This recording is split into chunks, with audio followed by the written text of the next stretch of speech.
Moyen-Âge a commencé en 475 après JC et a duré environ 1000 ans.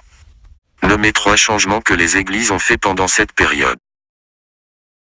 1. Plus décoratif. 2. Plus riche. 3. Plus de pouvoir politique. Quelles cultures ont exercé une influence sur les artistes byzantins?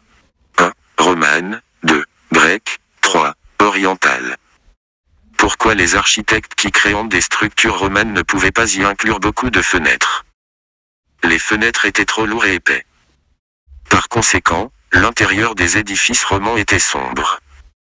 Quelles sont les 2 découvertes de la période gothique, qui ont permis des ouvertures dans les murs et par conséquent, des églises plus hautes et plus éclairées? 1. Arc-boutant. 2. Arc en ogive. Les artistes gothiques peignaient les scènes religieuses avec de la peinture détrempée œufs et de feuilles d'or. L'imprimeur et l'océan Pacifique et l'Amérique sont les 2 découvertes qui ont élargi les connaissances du monde au début du XVe siècle.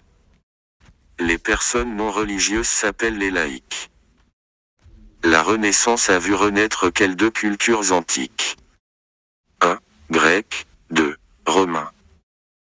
La Renaissance a se déplacé d'Italie, à la France, et finalement en Angleterre. L'architecte italien, Filippo Brunelleschi, a découvert la perspective linéaire. La première femme italienne, à jouir d'une grande reconnaissance artistique durant la Renaissance, s'appelle Sophanie Anuisana. Quel médium utilisé par les artistes flamands, a révolutionné la peinture durant la Renaissance? L'huile. Nommez 2 caractéristiques des œuvres des peintres du Nord, tels que Jan van Eyck et Rogier van der Weyden. 1. Signature d'artistique. 2. L'exactitude de symbole. Tu ne peux pas obtenir les couleurs primaires en les mélangeant. Couleurs qui se retrouvent à l'opposé de l'un l'autre dans le cercle chromatique s'appellent les couleurs complémentaires. Les couleurs monochromes sont les combinaisons formées avec une seule couleur du cercle chromatique en ajoutant du noir ou du blanc. Couleurs qui apparaissent côté à côté dans le cercle chromatique et ont une teinte ou couleur commune s'appellent les couleurs analogues. Les couleurs symboliques sont les couleurs qui représentent quelque chose. Par exemple, le rouge signifie arrête. Les couleurs arbitraires sont les couleurs à la préférence personnelle de l'artiste pour exprimer un message.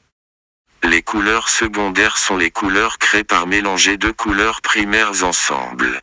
Des teintes ou couleurs à travers lesquelles on ne peut pas voir la toile sont opaques. Les couleurs tertiaires sont obtenues par mélanger une couleur primaire avec un coulé secondaire. Les couleurs optiques sont les couleurs que tu peux voir. La nuance c'est le valeur claire d'une couleur. Le ton c'est le valeur foncée d'une couleur. L'intensité c'est le degré de luminosité d'une teinte ou d'une couleur. Les teintes à travers on peut voir la moitié toile sont translucides. Des teintes à traverser on peut voir facilement la toile sont transparents. La couleur c'est un élément de la composition qui résulte de la réflexion de la lumière.